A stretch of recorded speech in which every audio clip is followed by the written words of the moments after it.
By 1995, the nascent stoner metal scene had already begun expansion beyond the genre's initial formulation of Black Sabbath riffs plus marijuana multiplied by psychedelics equals great grooving tunes. Caius, nearing the end of their hazy desert sojourn, Sleep's Holy Mountain was still gaining in stature and influence, and Monster Magnet was getting ready to find mainstream success following several years of providing the Hells Angels counterpoint to the bell-bottomed aesthetic of the stoner scene. Wafting out of New Jersey, the band Core emerged in 1995 with an interesting take on the stoner formula. Featuring Finn Ryan on vocals and guitar, his brother Tim Ryan on drums, and Carmine Pernini on bass, the band broke out in a burgeoning Jersey scene populated and influenced by such growing luminaries as Monster Magnet and the Atomic Bitchwax, as well as Lesser Musical Lights, Solace, Solarized, and Halfway to Gone. With major labels already footing the pharmacological bill for a number of stoner bands, Core found itself on Atlantic Records for its 1996 debut release, Revival. Released June 4, 1996, Revival walked an interesting path between the burgeoning stoner metal scene, a la the band's clear worship of Monster Magnet, and a Jane's Addiction-tinged hard alternative rock vibe permeating the songs. Produced by sonic mastermind Billy Anderson at Normandy Sound in Rhode Island, Revival synthesized seemingly disparate parts into a uniquely masterful album. Formed as a power trio, Core rocked and rolled with contemporary swagger, but with enough gravitas that such foundational forebears as Cream would be exceptionally proud. Way Down opens Revival with a near unhinged charge.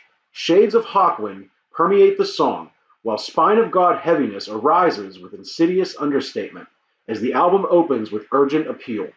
Continuing to draw on Monster Magnet, Clear God hits like early Monster Magnet with better production, but a decidedly more alternative-friendly vocal gait. Kiss the Sun follows with a striving drive and mixes in some Siamese Dream-era Smashing Pumpkins flourishes for good measure. Lowering the doom hammer, Sawdust starts with a slow-moving, doomed churn before settling into an off-kilter rhythm that adds a touch of darkness to an already dour atmosphere. A slow-burning guitar solo mixes psychedelia with alt-rock guitar anti-heroisms, and a hazy solo excursion builds to an exceptionally skewed riff ending. Settling into a mid-pace swing, Shift circles and pushes with an insistent gravity, while the epic 10-minute Earth begins with a Melvins-paced plodding dirge. Elastic vocals fill in the spaces between the instruments as more traditional doom shares sonic space with Melvins-esque quirk. A sloppy bass riff from Carmine Pernini underpins a wad-out guitar solo drenched in squalling noise and feedback.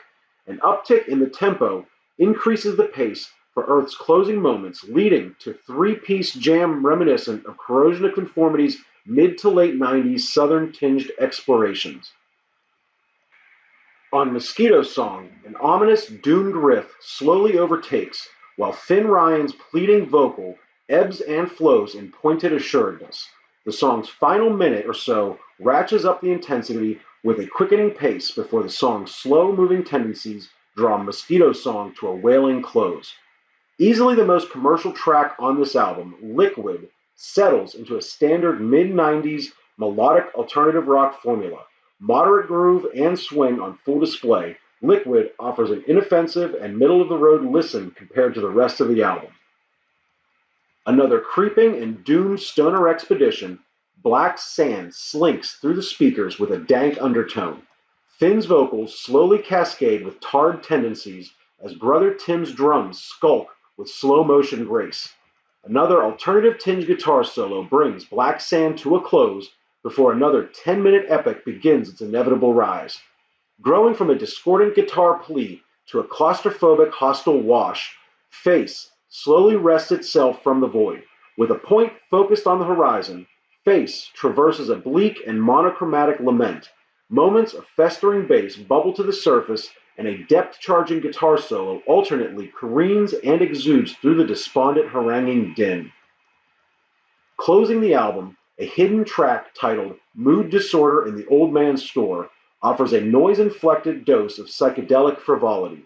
Feedback and distortion wash over the listener until nonsensical voices step up to remove the last traces of sanity and well-being.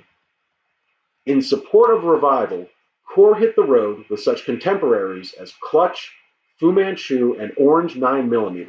I was fortunate to witness the band's heady swirl of heavy alternative and stoner grooves on April 2, 1996.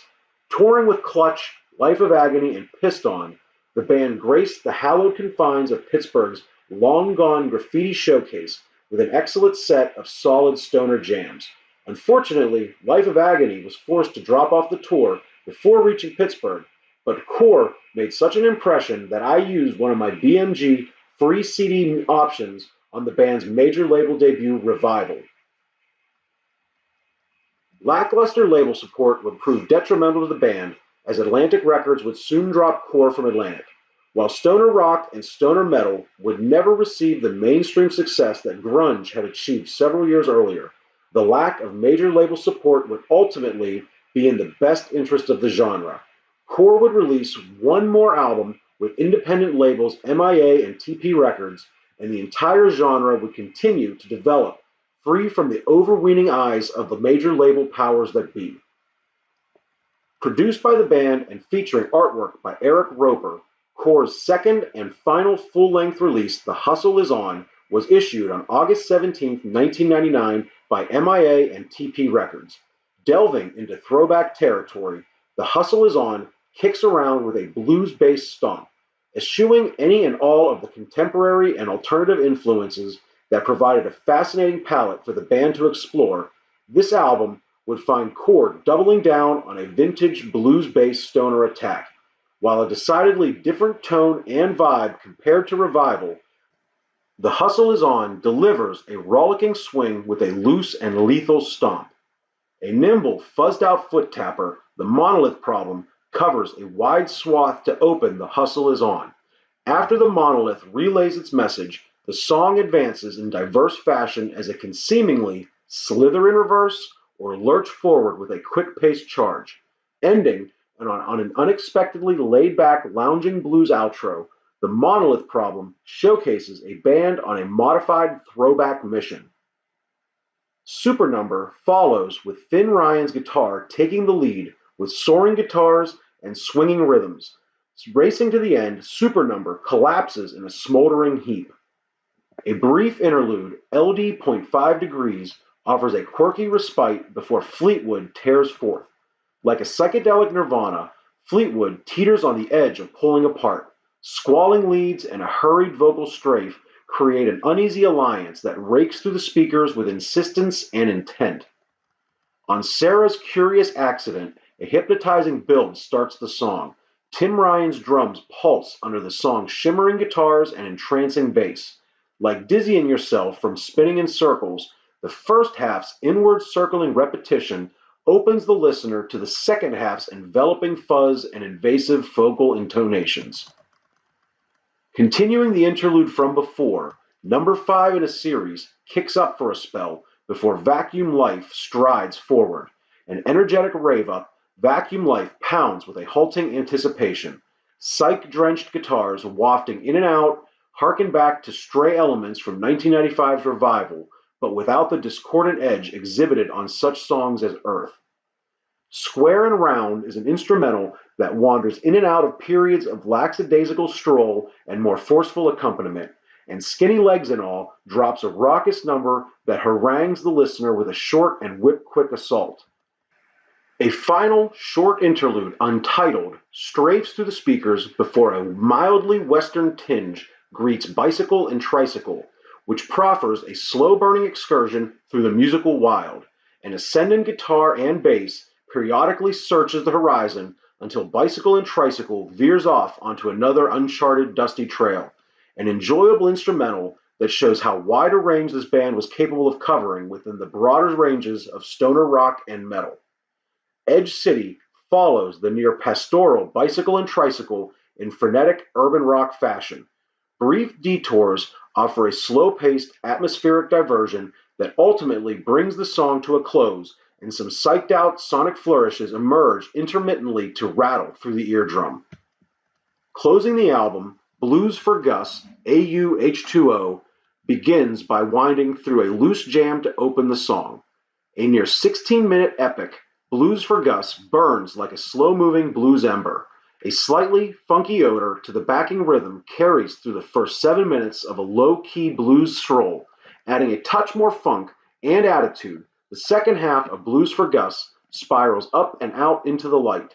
An awkward lilt pervades the herky-jerky rhythm as the cycle repeats until Blues for Gus AUH2O slowly swamps out into molasses-crusted suffocation, eventually stripping down to the basic sonic necessities to close out this ambitious album.